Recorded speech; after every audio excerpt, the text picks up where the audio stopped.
Zira stood in the middle of the cold testing chamber. Bright light shone from the ceiling. Her skin looked pale under the scanners. She was 23 cycles old, prime age for breeding in her species. But something felt wrong today. She had trained for this day since she was young. Every girl in her colony went through it. It was called the selection. A machine checked their body, blood, and genetic code.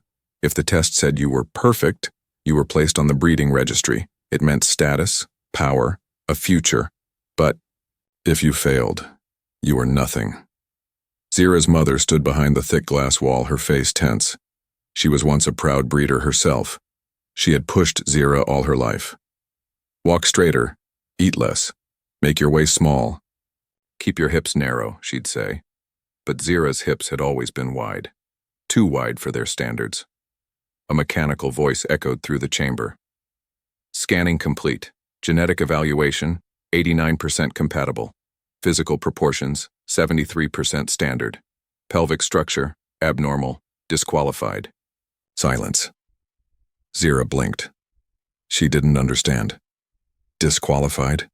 She whispered. Then came the laughter. Cold, cruel. The female examiners behind the glass giggled. One of them shook her head and said, "Another one with breeder's hips from the dirt sectors just sent her to labor." Zira's heart dropped. She looked at her mother, but her mother turned her back and walked away. "No!" Zira cried. She rushed to the glass, banging her fists. "Wait, please, I can still be chosen. I can work harder." The guards entered.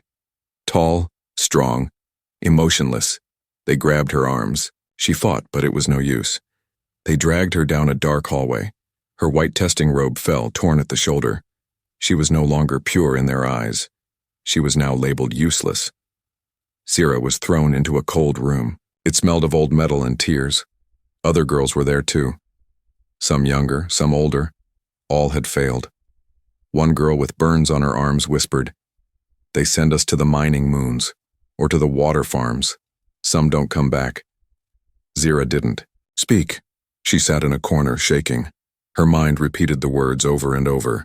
Pelvic structure, abnormal, disqualified. She touched her hips, once her pride. Her father used to say they made her strong like her grandmother. But in this world, strength meant nothing. Only perfection mattered. 3 days later, she was on a ship. No family came to say goodbye. No friends. Just her name printed on a small metal tag. Zira. Class rejected.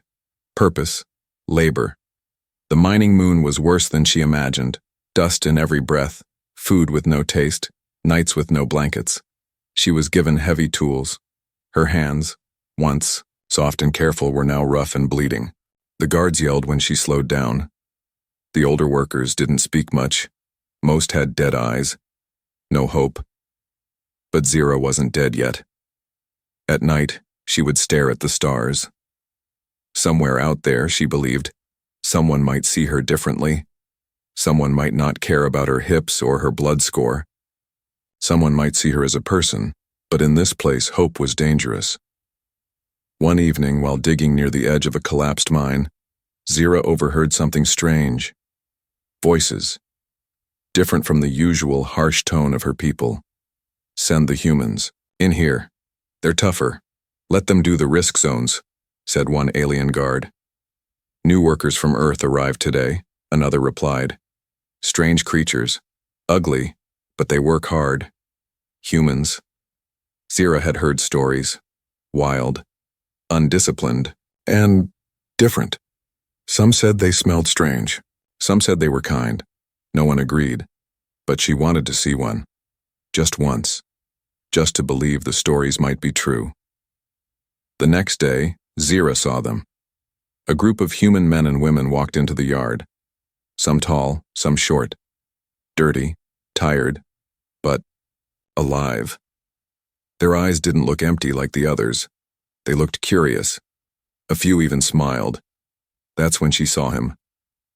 A man, tall with short brown hair and sun-touched skin, walked past her carrying a large power drill on his shoulder. His arms were strong, his steps steady. He noticed her watching and he smiled. Not a cruel smirk, not a laugh, A real, warm smile. Zira's breath caught in her throat. In 1 second, he didn't see her hips, or her failure, or her label. He just saw her, and for the first time since the test that broke her, something inside Zira started to heal. The air on the mining moon was always dry and bitter. It scratched Zira's throat and made her eyes sting. She had been here for 22 days. Each day felt longer than the last. Every night, she slept on a metal bed with no blanket. And every morning, she woke up to pain in her hands and dirt under her nails. But worse than the pain was the silence. No one spoke to her. The guards only shouted. The other women looked down or stared into space. They were broken, just like the system wanted them to be. Zira tried to keep her head up. She forced herself to eat the tasteless, gray food. She washed her body with cold water. She counted the days to stay sane. But inside, she was slowly becoming one of them, until the humans came. She remembered the first time she saw them. A group of 10 walking in through the east gate. They looked tired, but not crushed. Their clothes were simple, work uniforms from Earth. But the way they moved was different, confident, strong. And then she saw him again, the same human who had smiled at her. His name was stitched into his shirt, Jack. Zira didn't know what a Jack was, but his smile stayed in her mind. She'd never seen a male smile at her like that, not after the test. It confused her, made her nervous. But deep inside, it also gave her something she thought she had lost. Feeling. The next day, she was working on a broken loader cart near the metal storage. The wheels were jammed with rock dust. Her hands were too weak to pull them free. She struggled, biting her lip as her fingers bled. Then, she heard footsteps. She looked up. It was him. Jack. Without saying a word, he knelt beside her and gently took the tool from her hand. She tried to pull it back. I can do it, she said in broken earth language, but he just smiled again. Let me help. Zira blinked. No male ever helped. Males ordered. He didn't. He simply helped. Together, they fixed the wheel in silence. She watched his hands, rough but skilled. When they finished, he stood, wiped sweat from his brow, and said softly, "You okay?" Zira looked away. Her cheeks were hot. "I'm okay." He nodded and walked off, not even expecting thanks. That night, Zira couldn't sleep. She kept thinking about the way he looked at her. He didn't look at her like a mistake. He didn't look at her hips with disgust. He didn't see her as broken. He saw her like she mattered. The following week, they crossed paths many times, sometimes near the water tanks, sometimes in the tool station. Jack would always greet her with a small smile or a quiet, "Hey." Zira started waiting for it. She started looking for him. Then something happened that changed everything. One afternoon, a group of alien guards was unloading heavy crates. Zira was working nearby. Suddenly, one of the crates tipped and slid off a loader, right toward her. She didn't have time to move, but Jack did. He ran fast, faster than any alien she had seen. He pushed her out of the way and caught part of the crate with his shoulder. It crashed beside them, missing her by inches. Zira gasped, heart racing. Her arm had scraped against the metal, but she was alive. Jack winced, holding his shoulder. "Are you hurt?" she cried. He shook his head. "Better me than you." Zira stared at him. No one had ever done that for her, not her family, not her clan, not even her own mother. That night she found him near the fence, sitting on an old crate, rubbing his shoulder. She walked up slowly and held out a small piece of fruit she had hidden from her meal. It was shriveled but sweet. "For you." Jack looked surprised. Then he smiled and took it. They sat together under the stars in silence, sharing the fruit. Zira didn't know what this was. Friendship, kindness, something more. All she knew was, her heart beat a little louder when he was near, and for the first time since she was thrown out of her old life, she whispered something to herself she had never dared believe. Maybe. I'm not worthless. Zero was used to being invisible. In her world, females who failed the breeding test were not seen. They were forgotten. Their voices didn't matter. Their dreams meant nothing. And for a long time, Zero believed what they told her, that she had no worth. But then came Jack. Now, every time their eyes met, something strange happened. Zero felt seen. He didn't stare at her like the others. He didn't mock her wide hips or avoid her because she was marked. He looked at her as if she was a real person, a living soul, not a failure, not a tool. One morning, Zira sat near the water tanks, massaging her sore hands. Her fingers were red and swollen from lifting metal crates. She had torn her glove days ago and no one cared enough to give her another. Jack noticed. He walked over quietly and held out a new pair of gloves. She looked up in surprise. For me? He nodded. I saw yours were torn. These are extra. Zira slowly reached out and took them, her hand brushing against his. A small shock ran through her. It wasn't fear. It was something warm. Thank you, she whispered. Jack smiled gently. You don't have to thank me. Everyone deserves a little kindness. Zira stared at the gloves in her lap. In her entire life, no male had done something just to help her, not without expecting something in return. But Jack was different. After that, they started talking more. Not long conversations, just little things. He asked her name. She told him softly, Zira. He told her his. Jack. He asked where she came from.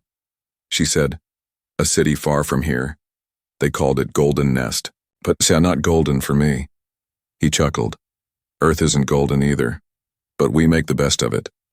They would sit together during short breaks far from the guard's eyes. She told him about her people's obsession with perfect bodies, how she was thrown away for something she couldn't control. Jack frowned. That's insane. You're not broken. You're strong. I see it. Zira's heart beat faster. Strong? No one had called her that since her father died. That night, she cried for the first time in months.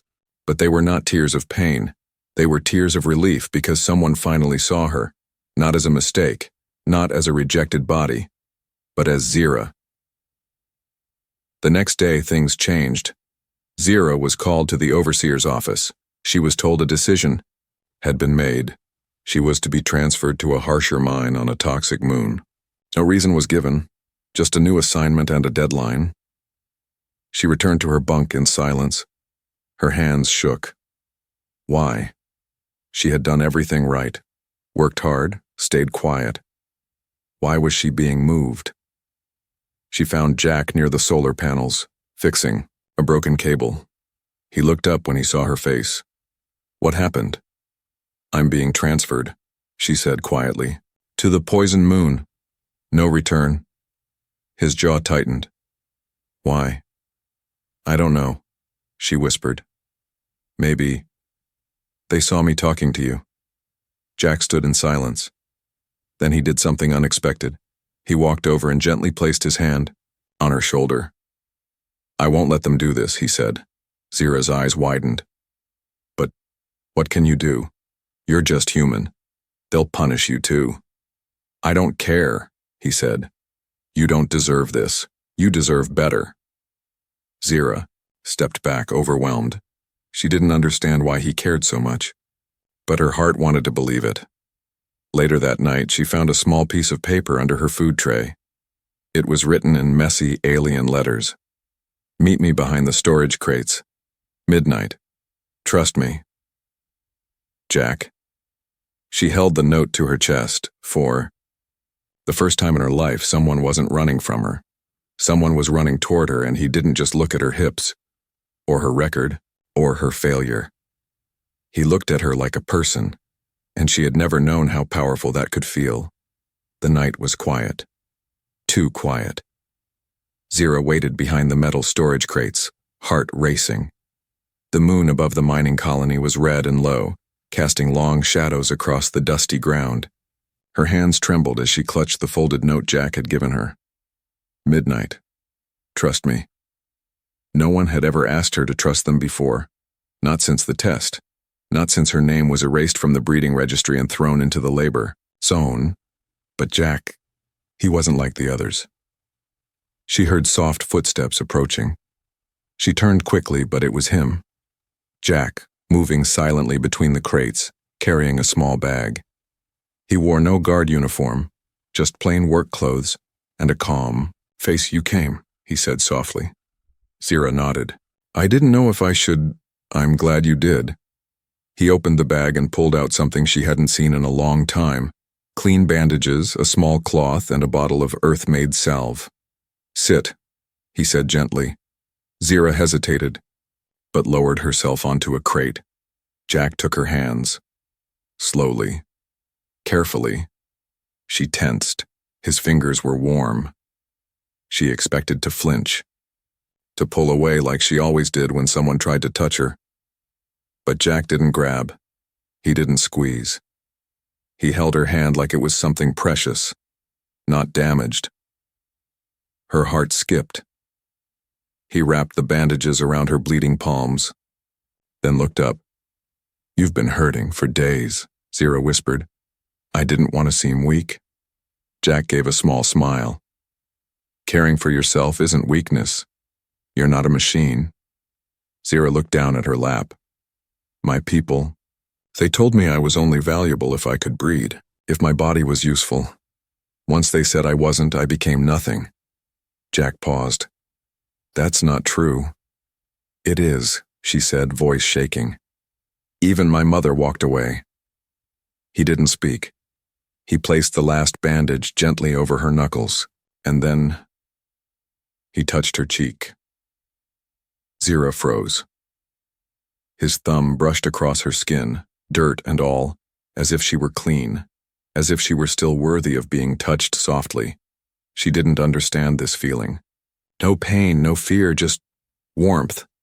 His hand wasn't testing her, it wasn't using her, it was simply being there. I don't see what they see, Jack said. I see someone strong, someone still standing after all this. You're more than your body. You always were. Zira couldn't stop the tear that slid down her cheek. He didn't wipe it away. He just let it fall. That small kindness made her feel something she had buried long ago. Safety. A shout broke the silence. Jack stood fast and looked around. In the distance, a guard was doing rounds. Lights flashed from a drone passing overhead. We have to go, Jack said, helping her up. If they see us together, they'll punish you. Or worse. Zira didn't want to move. She didn't want this moment to end. But she nodded. Jack led her through the back alley between machinery, avoiding the cameras. His hand touched hers as they walked. Not tightly, not to control her, just enough so she wouldn't be alone in the dark. They reached her barrack door. Before she stepped inside, she turned to him. Why are you doing this? She asked, voice low. You don't owe me anything. Jack looked at her, serious now. I don't do it because I owe you. I do it because you matter. And because I see you, Zira. Not as they do, but as you are. Then he did something that shocked her. More than anything else. He bowed his head to her. Just for a moment, it wasn't a joke. It wasn't pity. It was respect. Zira stood in the doorway, speechless, her fingers still tingling from his touch. As Jack walked away into the night, her thoughts swirled. This was not what she had expected when she was thrown to this cruel moon. Not pity, not rescue, but recognition. And in Jack's gentle hands, for the first time, she had felt no fear, only a whisper of what it meant to be loved. Zira woke before the sirens. The mining colony was still in shadows, the sun not yet rising above the rocky cliffs, but her heart was already awake, full of quiet storms. She sat on the edge of her cold metal bed, bandaged hands resting on her knees, thinking about the night before. Jack's voice still echoed in her ears. You matter. She had weighted her, Whole life to hear those words, but never believed someone would actually mean them. Outside, the alarms blared, morning shift. Workers groaned and shuffled from their bunks. Zira stood slowly and joined the line. Her body still ached, but something inside her had changed. She didn't feel invisible anymore. That day, the work was harder than usual. A storm had torn through the southern field overnight, and everyone was forced to dig up buried cables. Zira worked silently beside others, her back bent, her hands raw again under her new gloves, but she wasn't alone. Jack worked just a few lines down, never looking at her for too long, but always there. He didn't need to say anything. His presence was enough. At lunch, they found a quiet spot behind the broken drill station.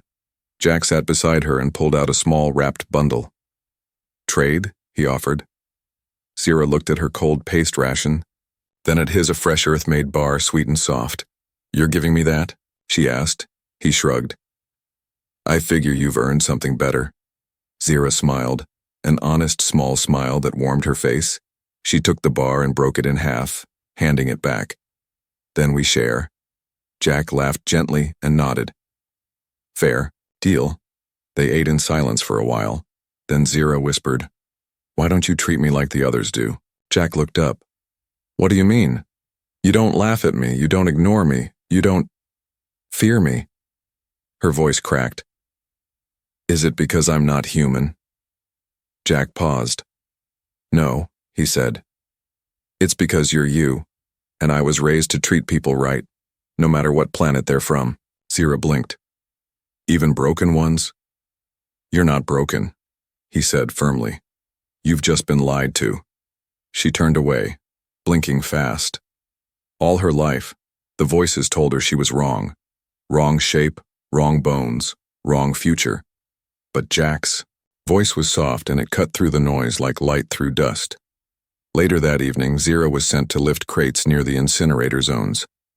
It was dangerous. Heat levels were unstable, and the area was filled with toxic ash. She stumbled, carrying a load that was far too heavy. The guards watched but didn't move. Her knees buckled. The crate slipped. She fell hard. Before she could cry out, two strong arms lifted the weight from her shoulders. "Jack." "Again. Are they trying to kill you?" he muttered. Zira gasped for breath. "It's always like this." He looked around. No cameras in sight. Then, without asking, he took the rest of her shift. Zira protested. "You'll get in trouble." Jack only grinned. "I've been in worse."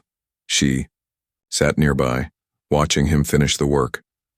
Something inside her felt strange and full, like the sky was opening up. He didn't have to help her, but he did. Every time. Not to impress. Not for reward. Just because he believed she was worth it. Later, as the sky darkened and the moons rose, she found a tiny, dusty mirror someone had tossed away. She wiped it clean and stared into it. Her reflection stared back. Same wide hips, same scar from her fall, same strange, unwanted face that the registry had once marked as unfit. But now, she saw something new. Her eyes weren't empty anymore. They held light. They held worth, and the voice in her head, the one that once whispered she was useless, was quieter now, because another voice had taken its place. Jack's voice. "You're not broken. You've just been lied to." The sky above the mining colony turned gray. Storm clouds from the upper atmosphere rolled in fast, blocking out the twin moons. Wind howled through the broken towers. Workers were ordered inside, but Zira was called to the overseer's tower. 2. Guards led her through dark metal halls. Her heart pounded in her chest. She hadn't done anything wrong, had she? Inside the room, the overseer, a tall insect-like alien with dark eyes, sat behind a metal desk, tapping his claws slowly. "You've been seen too close to a human worker," he said coldly. "Too many times." Zira stayed silent. "You were marked disqualified. That means no bonds, no breeding, no interaction with male subjects. Do you understand?" She nodded slowly. "Yes." "You will be transferred tomorrow morning," he continued. To Zone 12. Acid mines. No contact. No return. Zira's legs nearly gave out. Zone 12. Everyone knew about it. People who went there never came back. But why now? She asked. The overseer leaned forward. Because you forgot. Your place. That night she didn't return to her bunk. She ran. Through back corridors, past the old water pipes, into the shadows where the broken machines slept. She didn't cry. Not this time. She felt something else. Anger.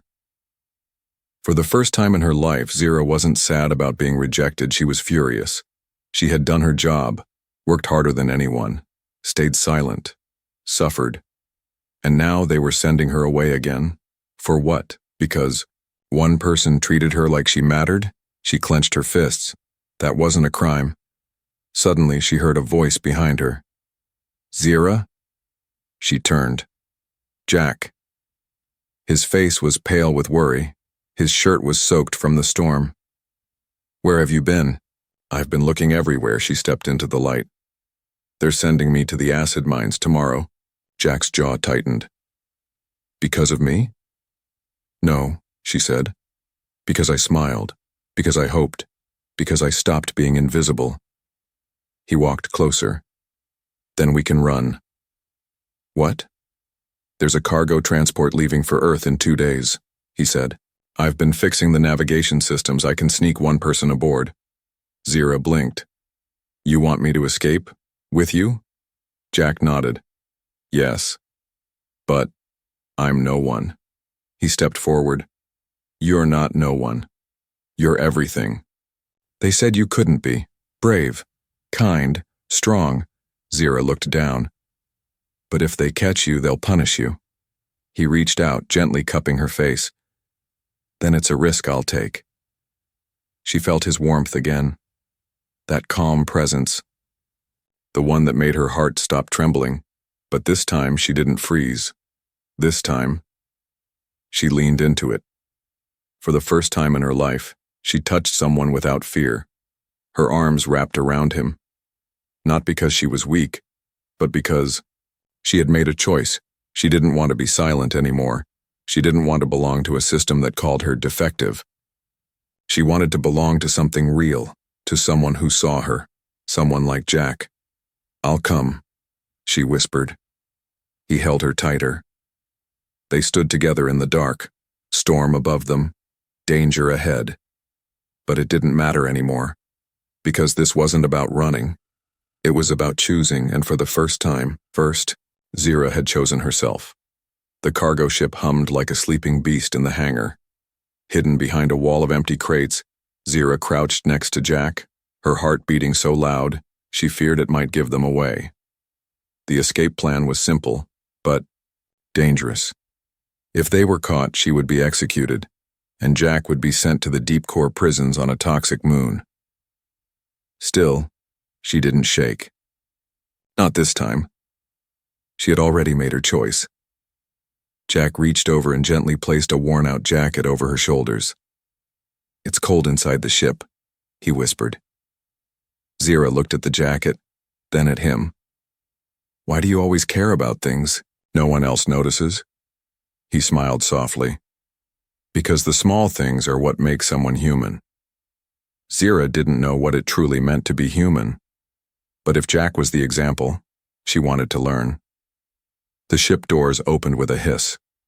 Workers. Move fast, loading, scanning, shouting orders. Jack nodded at Zira. It was time. They slipped into the lower deck, past the rusted engines into the emergency storage hatch. Jack had rewired the scanner so it wouldn't detect her alien signature. It was a tight space, barely enough to sit, but it was safe. As they waited, Jack spoke softly. When we land, you'll be free. Zira shook her head.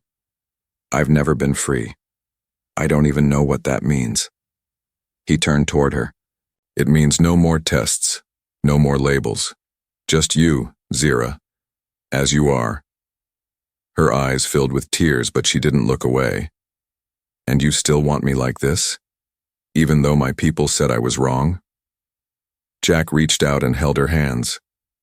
Let me show you how wrong they were. He pulled her gently into his arms. Zira didn't resist. She let her head rest on his chest, listening to the strong beat of his heart. For so long she had been told her body was a problem. Too wide, too different, too unworthy, but in Jack's arms none of that mattered. He didn't hold her like something to fix or hide. He held her like she was sacred, like her shape, her strength, and even her scars were beautiful. They stayed that way in silence. No fear, no shame, only peace. Hours passed. The engines roared. The ship launched.